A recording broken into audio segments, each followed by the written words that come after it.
Esta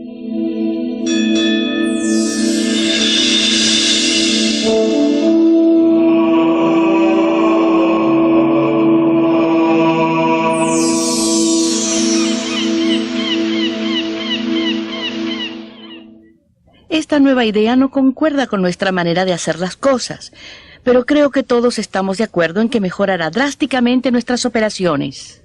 Espero que consideren este nuevo plan por sus propios méritos. Gracias por su interesante propuesta. Todos apreciamos su esfuerzo y quiero que sepa que le daremos nuestra mayor consideración. Bueno, yo no estoy de acuerdo. Significa reorganizar todo mi departamento. No tienen idea. Esta propuesta absurda. Además, llego tarde a mi próxima reunión. Estas reuniones son ¿Cómo pueden saber si esta idea funcionará? Solo han estado aquí un par de meses. No conocen nuestra manera de hacer las cosas. Tenemos éxito porque hacemos las cosas a nuestra manera. Es tan fácil decir no a una nueva idea. Después de todo, las nuevas ideas provocan cambios. Rompen el status quo, crean incertidumbre, y es menos problemático hacerlo de la misma manera que lo hemos hecho siempre. Menos problemático tal vez, más peligroso, sin duda. Las nuevas ideas son resistidas en todo el mundo, desde las reuniones de directorio hasta los locales de venta. Las buenas ideas son descartadas por personas que asumen que el futuro es simplemente una extensión del pasado, pero las ideas que nos han traído a donde estamos hoy son las mismas que nos llevarán hacia el mañana. Mi nombre es Joel Barker, soy un futurólogo. Trabajo con compañías e instituciones en todo el mundo, ayudándolas a mejorar su habilidad en evaluar nuevas ideas y anticipar el cambio. Durante casi 20 años he estado estudiando condiciones de cambio. Particularmente he estudiado la resistencia al cambio, que muchas veces evita que una nueva idea sea aceptada. Como verán, siempre ha sido así. Ya sea que la gran idea fuese una mejor manera de hacer negocios o un descubrimiento científico, la gente siempre se ha resistido al cambio.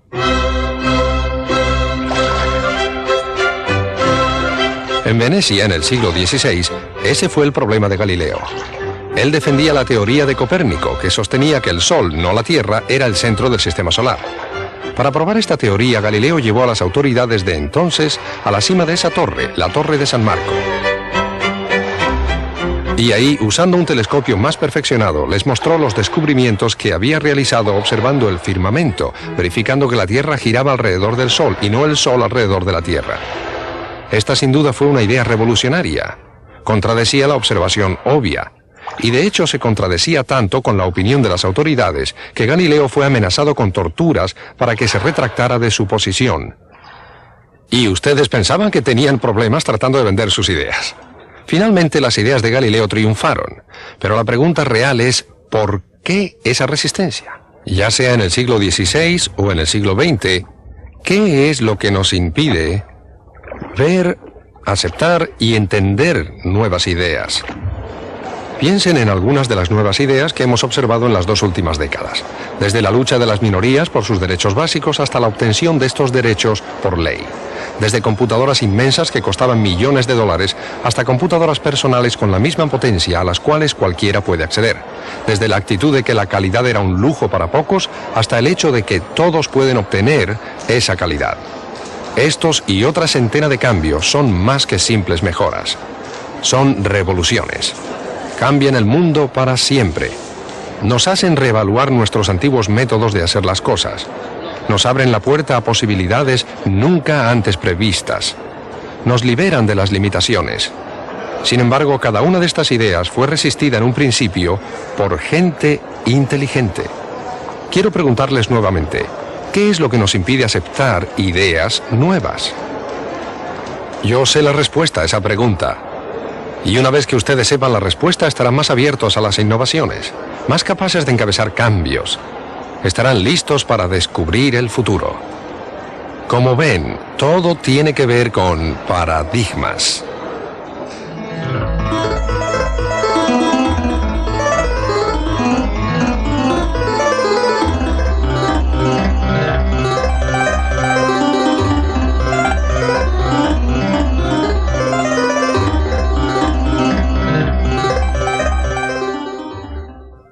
Paradigma, una palabra poco usual, no se escucha todos los días. Me tropecé con ella hace unos 20 años durante mis estudios en investigación científica. Era una palabra que Thomas Kuhn utilizaba para describir un concepto clave en su libro, La estructura de las revoluciones científicas.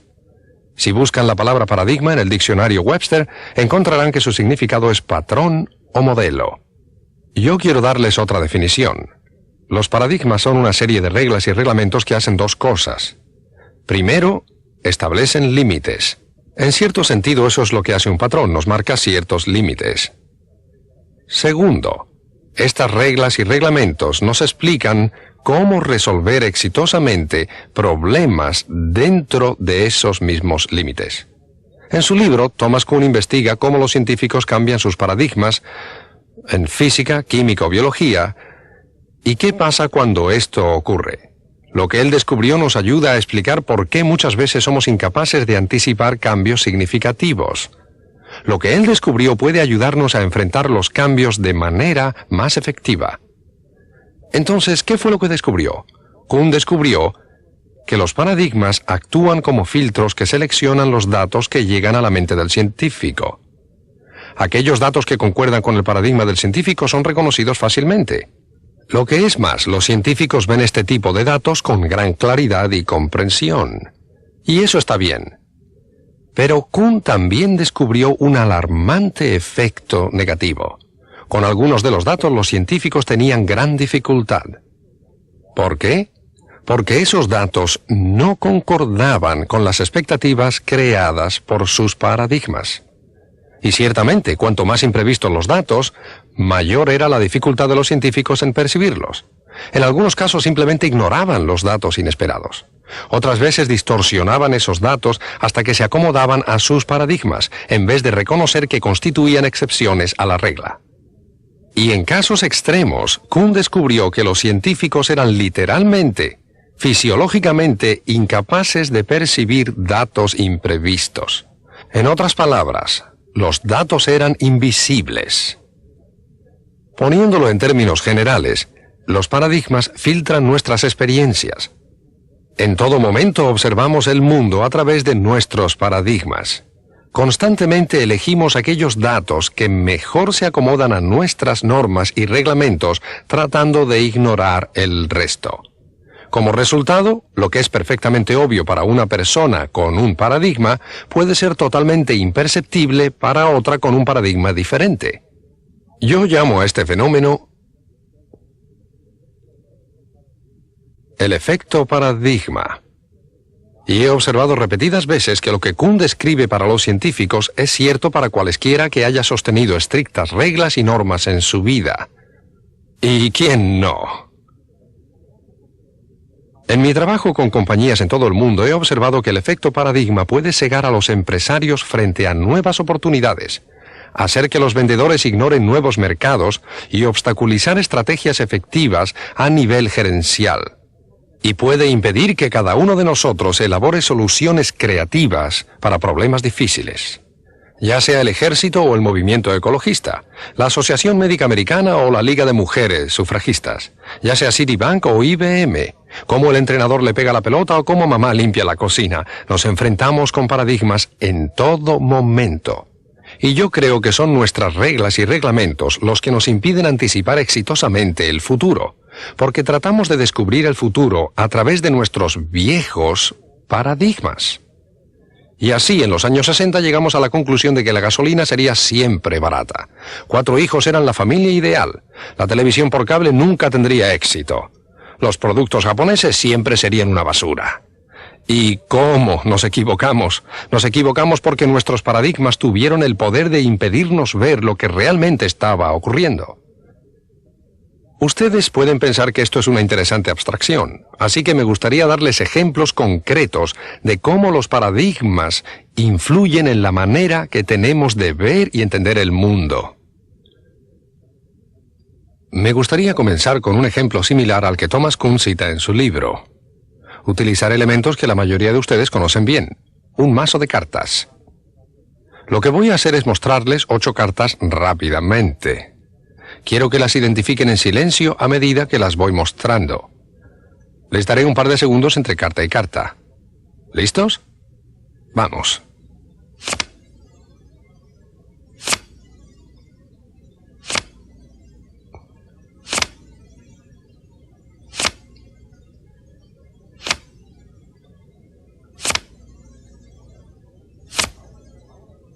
Bien, ahora hagámoslo una vez más para aquellos de ustedes que pudieron haber omitido alguna. Esta vez les daré el doble de tiempo que la vez anterior. ¿Listos? Vamos.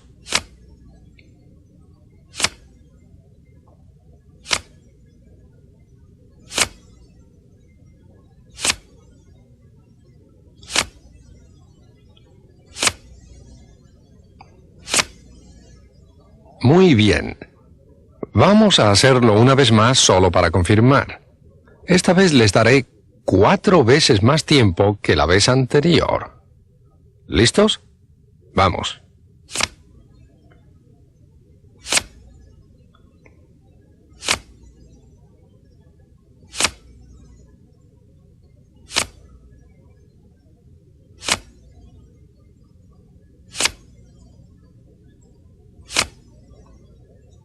Bien, ya está. ¿Cuántos de ustedes observaron algo extraño en estas cartas? Por ejemplo, que la segunda carta era un pique rojo. O que la quinta carta era un corazón negro. O que la última carta era otro pique rojo. Sé que la mayoría de ustedes no lograron ver estas excepciones en la primera pasada, y que la mayoría de ustedes también fallaron la segunda vez. Pero también apostaría que la mayoría de ustedes identificaron las cartas legítimas cuando aparecieron. ¿Ven? Fueron despistados por sus reglas y reglamentos respecto a cómo tiene que ser un mazo de cartas. Vuestro paradigma del mazo de cartas. Y eso es lo que obstruyó su visión de las cartas excepcionales. ¿Recuerdan lo que dije respecto a los paradigmas? ¿Cómo filtran datos? Pues bien, ustedes trataban de ver estas cartas de la manera correcta. La manera correcta de acuerdo a su paradigma. Piques negros, tréboles negros, corazones rojos, diamantes rojos. Y así ustedes vieron las cartas legítimas muy fácilmente, rápidamente. Seguramente la mayoría de ustedes vieron estas cartas en la primera pasada, y eso fue más rápido que un 1/13 de segundo. Pero vuestro paradigma del mazo de cartas hizo que fuera muy difícil ver aquellas cartas que no concordaban con las reglas. Entonces, en lugar de verlas como eran, ustedes distorsionaron los datos para que se acomodaran a su paradigma. Ese es el efecto paradigma en acción. Y cada vez que se enfrenten a algo que vaya más allá de los límites de su paradigma, tendrán dificultad en percibirlo. Simplemente no lo verán. Pues bien, este es un mazo de cartas fuera de lo común. Quizás consideren que esta experiencia es interesante, pero no pertinente a la vida real.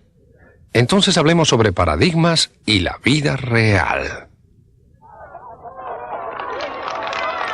Por ejemplo, millones de americanos han adoptado ahora el paradigma de la salud. Tienen nuevas reglas y reglamentos respecto al ejercicio.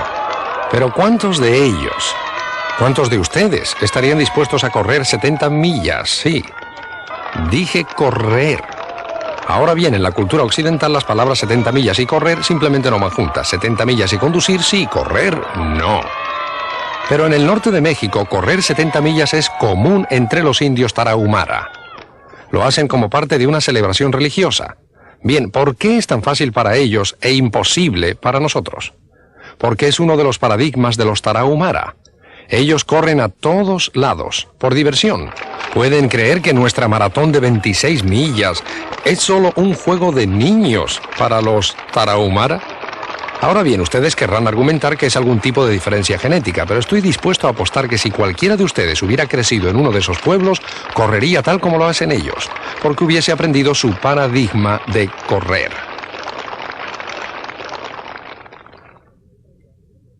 Los he traído a este centro técnico vocacional en Eden Prairie, Minnesota, para mostrarles otro paradigma. Este tiene que ver con automóviles. En 1976, un grupo de estudiantes de la clase del profesor Ernie Parker construyó un automóvil de bajo consumo de energía. Datos sobre el automóvil. Pesaba 2.000 libras, iba de 0 a 60 millas por hora en menos de 10 segundos, rodaba 77 millas por galón con un motor de 16 caballos. Bien, cualquiera que sepa algo sobre automóviles sabe que esto es imposible. No se puede lograr que un automóvil tan pesado llegue a tal velocidad con un motor de 16 caballos. Y sin embargo, estos estudiantes lo consiguieron. ¿Cómo? Utilizando un paradigma diferente. Ustedes verán, estos estudiantes no estaban en el curso de mecánica superior. Ellos estaban aquí, en el curso superior de tecnología de energía de fluidos.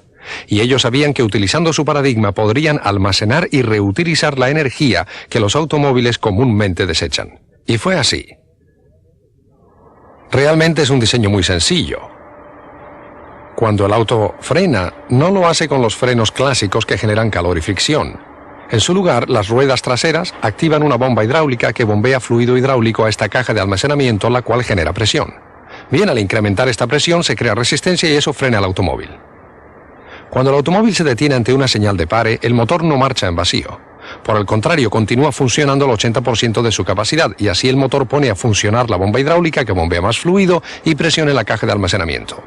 Resultado: cuando este automóvil comienza a acelerar luego de detenerse en la señal de tráfico, la aceleración no proviene del pequeño motor, sino de toda la energía que ha sido almacenada en el cilindro.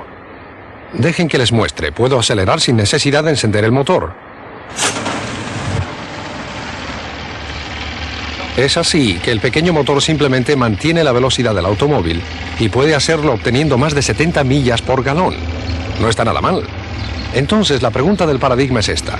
Si los estudiantes que diseñaron este automóvil hubieran estado en mecánica automotriz, ¿habrían podido concebirlo? Pienso que la respuesta es no, porque el paradigma de la mecánica automotriz no incluye el almacenamiento de energía desechada. No digo que este automóvil sea perfecto, tiene muchos problemas, pero sí demuestra cuán poderosos pueden ser los paradigmas. Lo que puede ser imposible con un paradigma, puede ser fácil lograrlo con otro paradigma. Dejen que les muestre otro cambio de paradigma en tecnología. Este es pequeño pero interesante, especialmente para mí. ¿Qué es esto? Véanlo de esta manera. Véanlo de esta. Véanlo de esta. Sí, es un asiento de bicicleta, y obviamente rompe con el paradigma de los asientos de bicicleta. Fue inventado por un escultor y un futurólogo. Yo fui el futurólogo, Jeffrey Birch el escultor. Yo tuve la idea y la desarrollamos juntos. Lo llamamos el asiento cómodo. Bien, no es gran cosa, no va a salvar al mundo ni nada por el estilo, a pesar de que sí evita dolor en ciertas áreas sensibles del cuerpo. Si lo observan, tiene sentido, ¿cierto? Y sin embargo, desde la invención de la bicicleta, otro diseño ha dominado totalmente el mercado. Esta es su forma y se llama asiento tipo montura. Yo creo que es la palabra montura la que ha evitado a los fabricantes de bicicleta explorar otros diseños como el del asiento cómodo. Ven, esto es un diseño lógico de una montura de caballo para una bicicleta. Y una vez establecido el paradigma de la montura, los fabricantes de bicicleta lo perfeccionaron y se olvidaron de preguntar la pregunta principal: ¿cuál es la manera más cómoda de sentarse sobre una bicicleta? Y esa era mi ventaja. Yo no era parte de la industria de bicicletas, simplemente no sabía. No me sentía cómodo con su paradigma. Y entonces inventé un asiento poco usual, pero cómodo. A propósito, se puede imaginar la opinión de los ciclistas acerca del asiento cómodo. Es distinto, por lo tanto no les gusta. Todavía. En el ambiente empresarial se cuenta una historia que me gustaría repetir. En los años 30, un inventor procuraba interesar a las compañías con su nueva idea. Experimentó rechazo tras rechazo porque nadie se interesaba en su invención. La llevó al departamento de investigación de una gran compañía fotográfica. Estaba seguro que se interesarían porque su invención representaba una nueva forma de fotografía. Este es el equipo original que utilizó para demostrar el proceso. Mientras uno de los investigadores lo observaba, comenzó por sensitivizar una placa de metal especial. Luego tomó una transparencia y colocó la placa de metal sobre ella y expuso ambas a una fuerte luz. Luego volcó un fino polvo negro sobre la placa y sacudió el resto. Lo que quedó sobre la placa era una leve impresión de la imagen que estaba en la transparencia. Había creado una especie de fotografía de esa imagen. Ahora bien, no sabemos lo que dijo el investigador a todo esto. Puede que le haya resultado gracioso y se haya reído, o tal vez pensó que era muy complicado, o muy rudimentario, o puede que se haya molestado con todo el polvo negro sobre su escritorio, pero sí estamos seguros de algo. No le interesó aquella tonta invención y le indicó la puerta al inventor. Pero el inventor Chester Carlson tuvo la última palabra. Esta es una copia de su patente original. Su descubrimiento resultó ser una de las innovaciones más redituables en la historia de la industria. Lo que Chester Carlson inventó fue la fotografía electroestática, el proceso de fotocopiado. Imagínese una oficina hoy en día sin una fotocopiadora. Pero aquel investigador de fotografía estaba cegado ante el potencial de esta nueva invención porque no coincidía con sus reglas y reglamentos de lo que la fotografía debía ser. Era incapaz de ver más allá de su paradigma. Como resultado, su compañía perdió una de las mayores oportunidades comerciales del siglo XX. Dejen que les muestre otro ejemplo del poder e influencia de los paradigmas. Acompáñenme mientras hago una presentación a un grupo de gerentes ejecutivos. Les voy a mostrar 3 palabras. Muy bien. Y voy a pedirles que recuerden los años 60 y se pregunten qué tipo de juicios y emociones hubieran tenido durante esos años ante estas 3 palabras. Las 3 palabras son hecho en Japón. Bien, en 1960, ¿qué palabras hubieran utilizado para describir aquellos productos? Basura. Basura, muy bien. ¿Qué más? Barato. Barato, muy bien, ¿qué más? Mala calidad. Mala calidad, esa está muy bien, mala calidad. ¿Qué más? Copias. Copias, robando otra vez. ¿Qué más? Poca tecnología. Muy bien, está bien. Juguetes, poca tecnología. Juguetes. ¿Alguna otra cosa? Imitación. Imitación. Bien, suficiente. Ahora, hablemos del presente. ¿Qué tipo de juicios se nos ocurren al encontrarnos con estas 3 palabras?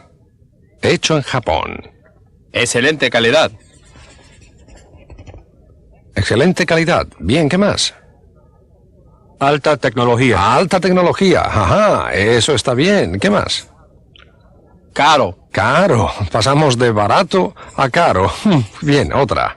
Liderazgo. Bien, otra. Balanza de pagos. Otra. Innovación. Innovación. Qué lindo halago.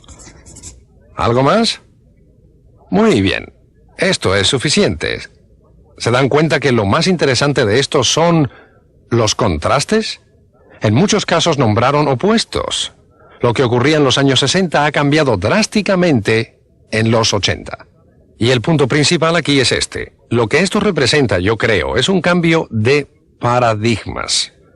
Lo que hicieron, que en realidad comenzó en los años 50, cuando Ed Deming, un americano, fue a Japón, fue adoptar una nueva serie de reglas y reglamentos llamados producción sin defectos, también conocida como directiva japonesa o directiva participatoria. Lograron que la gente se involucrara en el perfeccionamiento de los productos. Yo pienso que los japoneses han creado una epidemia mundial de calidad, y eso es una enfermedad que si uno no la contrae, puede que no sobreviva. La gente me dice, paradigmas, esa es una idea simpática, pero ¿a quién le importa? Dime a quién. Hay una verdad crucial y profunda, escondida detrás de cada paradigma que les he mostrado. La llamo la regla del retorno a cero, y si no recuerdan nada más, recuerden esto. Cuando un paradigma cambia, todo el mundo vuelve a cero. No importa cuán grande sea su mercado, o cuán fuerte su reputación, o cuán bueno sea en el viejo paradigma. Con el nuevo, vuelven a cero. Sus éxitos pasados no garantizan absolutamente nada. Ahora bien, podrán pensar que exagero. Dejen que les muestre. ¿Qué país dominaba la industria de la relojería en 1968? Por supuesto, Suiza, reconocida por más de 100 años por su excelencia en relojería. En 1968 tenían el 65% del mercado mundial y, de acuerdo a los expertos, más del 80% de las ganancias. A eso se le llama dominar el mercado. Sin embargo, 10 años más tarde, su mercado disminuyó a menos del 10% y en los 3 años siguientes tuvieron que despedir a 50.000 de los 65.000 trabajadores de la industria. Hoy, ¿qué nación domina el mercado mundial de los relojes? Japón. En 1968 prácticamente no tenían participación en el mercado. ¿Cómo pudieron los suizos, que dominaron la industria durante el siglo XX, que eran conocidos por la calidad e innovación de sus productos, perder el liderazgo tan drásticamente? Pues bien, la respuesta es dolorosamente simple. Volvieron a cero debido a un cambio de paradigma. Muchos de ustedes lucen ese cambio de paradigma en sus muñecas, los relojes de cuarzo. Piensen, totalmente electrónicos, 1000 veces más exactos que los relojes mecánicos que reemplazaron, y son a batería. Increíblemente versátiles. Merecen ser el nuevo paradigma del tiempo. Es una idea brillante. ¿Les gustaría saber quién inventó este reloj maravilloso? Algunos de ustedes saben la respuesta, pero aquellos que no se sorprenderán. El reloj de cuarzo fue inventado por los suizos. Aquí mismo, en Neuchâtel, en sus laboratorios de investigación. Sin embargo, cuando los investigadores presentaron esta idea a los fabricantes suizos en 1967, la rechazaron. Después de todo, no tenía cojinetes, no tenía engranajes, ni siquiera tenía muelles. No podía ser el futuro de los relojes. Tan confiados estaban esos fabricantes en su conclusión que ni siquiera protegieron la idea. Y así, ese mismo año, los investigadores exhibieron el reloj al mundo en el Congreso Anual de Relojeros. Texas Instruments de América y Seiko de Japón pasaron, miraron y el resto es historia. Ahora, ¿por qué los suizos no apreciaron esta maravillosa invención que su propia gente había creado? Es el poder de los paradigmas nuevamente. Ellos estaban cegados por el éxito del viejo paradigma y todas sus inversiones en él. Y cuando se vieron confrontados con una manera radicalmente nueva y diferente de continuar con su triunfo en el futuro, la rechazaron, porque no se ajustaba a las reglas a las que estaban acostumbrados. Por favor, recuerden que esta no es solo una historia sobre los suizos. Es una historia acerca de cualquier organización, compañía o nación que asume que lo que ha tenido éxito en el pasado deberá continuar teniendo éxito en el futuro. Les recuerdo una vez más, cuando un paradigma cambia, todos vuelven a cero. Su pasado no garantiza nada en el futuro si las reglas cambian. Ni los mejores relojeros del mundo pueden parar el tiempo. De hecho, si no son cuidadosos, su pasado triunfal puede obstaculizar su visión del futuro. Y es por eso que deben estar abiertos a las nuevas ideas, estar dispuestos a explorar maneras distintas de hacer las cosas, porque solo con esa actitud se pueden mantener abiertas las puertas al futuro. Podría continuar con ejemplos. Tengo más de 350 en mis archivos. El punto fundamental es que los paradigmas afectan dramáticamente nuestros juicios y nuestros procesos de decisión al influenciar nuestras percepciones. Y realmente creo que si queremos hacer juicios certeros acerca del futuro y anticiparlo con éxito, debemos ser capaces de reconocer nuestros paradigmas presentes y estar preparados para superarlos. Como ven, un paradigma es un arma de doble filo. Por un lado, selecciona información que nos es familiar de forma precisa y detallada. Pero por otro lado, deja de lado la información que no concuerda con él. Uno ve lo que espera ver, como los suizos, pero verá poco o nada cuando los datos no se ajusten al paradigma. Ahora compartiré con ustedes las observaciones principales acerca de los paradigmas. Número 1. Los paradigmas son comunes. Los encontramos en todos los aspectos de nuestras vidas, ya sea en lo profesional, lo personal, lo espiritual o lo social. Punto número 2. Los paradigmas son útiles. Ahora ustedes pueden decir que no les gustan los paradigmas después de las cosas que les he dicho, pero ese no es el caso. Justamente nos muestran qué es importante y qué no lo es. Nos ayudan a identificar problemas importantes y nos proveen las reglas que nos ayudarán a resolverlos. Enfocan nuestra atención, y eso es bueno. Pero este es el tercer punto, y es una advertencia. A veces los paradigmas pueden convertirse en el paradigma, la única manera de hacer algo. Y entonces, cuando nos encontramos ante una idea de alternativa, la rechazamos de plano. Ahora bien, esto puede llevarnos a un ingrato desorden. Yo llamo a este desorden parálisis paradigmática. La parálisis paradigmática es una enfermedad mortal de certeza. Es fácil contraerla y ha destruido a más de una institución. Es exactamente lo que pasó con la industria relojera suiza en 1968. Esto me recuerda a una frase. Aquellos que dicen que no se puede hacer, no deben interponerse en el camino de los que lo están haciendo. Punto número 4. La gente que crea nuevos paradigmas generalmente son foráneos. No son miembros de la comunidad de los paradigmas establecidos. Pueden ser jóvenes o viejos, la edad no es importante. Pero lo que es evidente es que no están comprometidos con los antiguos paradigmas y por lo tanto no tienen nada que perder creando los nuevos. Esto significa algo muy especial para ustedes, porque si desean encontrar nuevos paradigmas en su campo, deben mirar más allá del centro hacia la periferia, porque casi siempre las nuevas reglas se escriben en los márgenes. Así empezó Xerox, las computadoras Apple, el movimiento feminista. Todos en el margen. Punto número 5. Todos los adeptos al viejo paradigma que eligen adoptar un nuevo paradigma en sus comienzos, yo los llamo pioneros del paradigma. Deben ser muy valientes, porque la evidencia proporcionada por el nuevo paradigma no es suficiente para que ellos deban cambiar. Ahora quiero citar a Thomas Kuhn porque es el que mejor escribe sobre el tema. La persona que adopta un nuevo paradigma en sus comienzos generalmente debe hacerlo desafiando la evidencia proporcionada por las soluciones existentes. Debe tener fe en que el nuevo paradigma tendrá éxito frente a los múltiples problemas que enfrentará, sabiendo solamente que el viejo paradigma en ocasiones falló. Solo teniendo fe se puede tomar este tipo de decisión. La característica de un auténtico pionero de paradigmas es la valentía y la confianza en su propio juicio. Ahora, el último punto, y el más importante. Uno puede elegir cambiar sus reglas y reglamentos. Los seres humanos no están programados genéticamente para mirar al mundo de una sola manera. Uno puede obviar un paradigma y adoptar uno nuevo. Uno puede elegir ver al mundo de una nueva manera.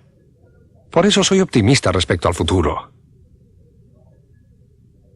Ahora, para desafiarlos acerca de sus paradigmas, me gustaría hacerles la pregunta sobre los cambios de paradigma. Siempre que estoy con una organización o compañía, les hago esta pregunta.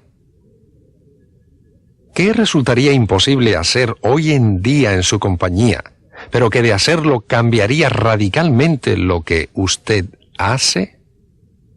Piensen en esto, seriamente.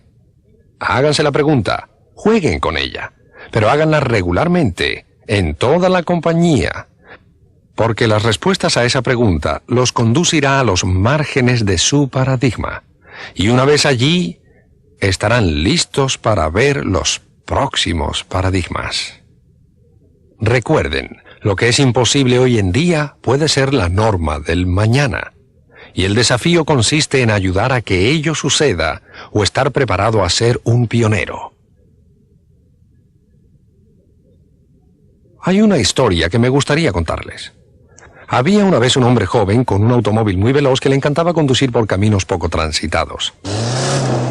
Se consideraba un gran conductor. Nada le resultaba imposible. Un día se encontraba conduciendo por uno de sus caminos favoritos y al entrar en una de sus curvas favoritas se enfrentó con un automóvil fuera de control. Justo antes de chocar, este volvió a entrar en su carril. Al cruzarse, la mujer le gritó: ¡Cerdo! Bueno, él le respondió inmediatamente gritándole: ¡Vaca! ¿Cómo se atreve a insultarme?, pensó. Yo iba por el carril correcto. Era ella la que estaba fuera de control, pero estaba encantado de haberle podido gritar algo antes de que desapareciera. Y de esta manera pisó el acelerador a fondo, tomó la curva y chocó contra un cerdo. Ahora, esa sí que es una historia de paradigmas. El joven respondió de acuerdo a sus viejas reglas. Tú me insultas, yo te insulto. Pero en realidad ella estaba tratando de advertirle. Creo que en los próximos 10 años va a haber mucha gente gritándonos cosas. Y si uno es flexible en sus paradigmas, lo que escuchará serán oportunidades. Pero si uno tiene parálisis paradigmática, lo que escuchará le parecerán amenazas. La lección será totalmente de ustedes. Hemos estado hablando sobre el futuro, y algunos de ustedes se preguntarán qué hacemos parados frente a esta casa del siglo XIX. He decidido concluir aquí mis comentarios porque alguna gente se siente agobiada por el futuro. Miran hacia adelante y dicen, ¿cómo podremos enfrentarnos a tantos cambios? Creo que la respuesta a esa pregunta podemos encontrarla si pensamos en nuestros tatarabuelos. En realidad ellos se vieron enfrentados a cambios tan profundos como con los que nos enfrentamos ahora. Deben recordar que en 1890 la radio hubiera sido considerada magia. Imagínense, voces que atraviesan el aire sin cables. La radio no se demostró hasta 1901. Entre 1890 y 1910, Henry Ford construyó el primer automóvil. Se inventó la cámara de cine. Los hermanos Wright, contra la opinión de los expertos, crearon un nuevo paradigma, volar con algo más pesado que el aire. Se descubrieron los rayos X. La luz eléctrica recién empezaba a reemplazar a las lámparas de queroseno y a la iluminación a gas. Se descubrió el electrón. Se identificó la causa de la malaria. Y un hombre llamado Albert Einstein probó la teoría de la relatividad. Y comenzó la era atómica. Durante esta época los paradigmas de nuestros abuelos se vieron constantemente alterados. ¿Y saben qué? A pesar de todos esos cambios se las arreglaron perfectamente. Si no fuera así no estaríamos aquí. Así que aunque el futuro nos parezca demasiado vasto, demasiado imponente, demasiado poderoso para hacerle frente, no lo es.